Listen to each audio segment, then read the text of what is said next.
I think there's a universality to memory stories, and everybody has a life story.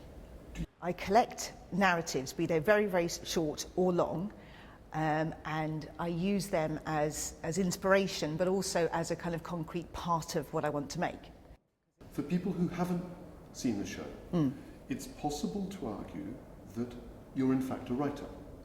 That what these are is short stories or anecdotes. They could easily be from a kind of Borges type writer or disciple. And that the pictures then make an easier way into what are quite complex stories than you would normally have with a short story. In lots of ways, I'd like to be a writer. I kind of feel like maybe my instinct is first with words, or was first with words. And I do definitely aim to tell stories. I find it very hard to divorce words from photographs, which sounds kind of contradictory, but I very much like to illustrate my photographs with a context of text of some kind. The picture is the main thing, and the text is a series of footnotes for it, as though you trusted our visual sense to get complex meanings. For me, as you say, the really long captions are an integral part of the work, but the idea is that you see the image first and you hopefully kind of get some of the meaning that I intend the person to get from looking at it, and then when you read the caption, that expands your understanding and gives you another insight into what was intended.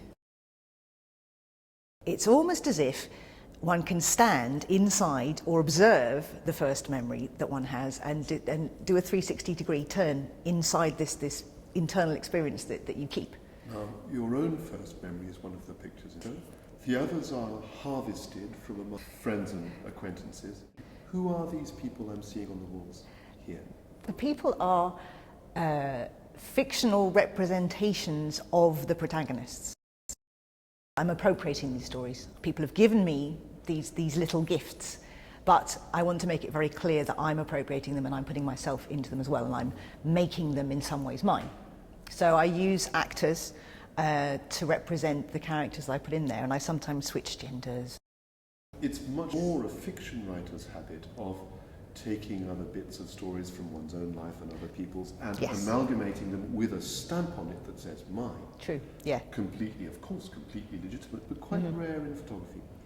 Not a usual practice in photography, which is no doubt why it's attracted attention, why people are thinking of it and why you had such a success with it. The process seems to me very important for you. I mean, I know about the frozen lake. The frozen lake seems an incredibly arduous way. Most people, I think, to be fair, would have not chosen the frozen lake. Would have not gone to Finland. Would have not gone to Finland. And you would have used one of your other 50 or 60. Right, now, there's something, I think, where perhaps I am seeing that the pictures aren't complete until there's been something arduous about the making. I don't really require the viewer to understand that it was difficult for me to do, but I like to think that the fact that I've paid attention to lots of little details will enrich their experience. So if I could do it in a very quick amount of time, I would. Did you find that the narrative, that the subject matter of each of these pictures connects one from another because you've, as you put it, put yourself in them? Or are they in fact very different stories and one couldn't walk around the exhibition and begin to build a single story that binds them all together? What unifies them is childhood and our own looking back at childhood or looking at our children's childhoods as they're happening. But it turns out that most of this show is about the relationship between children and adults and children negotiating their way in the world, I think. But it wasn't intentional, but it kind of happened. I'm not sure how valid it is, because I didn't do much thinking, but I had a slightly different reaction the first moment I saw them, which is that, of course, childhood is the most photographed period of anybody's life. People are constantly putting pictures at the outside of children. Here you are taking pictures of the inside of what's going on there. It seems to me something that most people don't ever have done to them. For a photographer to claim to get inside things seems to me quite obviously very interesting. Making pictures of the relationship with the parents, of some of the things that go wrong.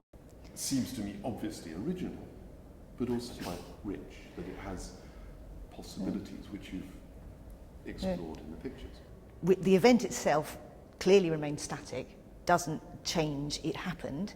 Your memory of it is in some ways changeable, but mostly locked to a sensation or a place or whatever it might be.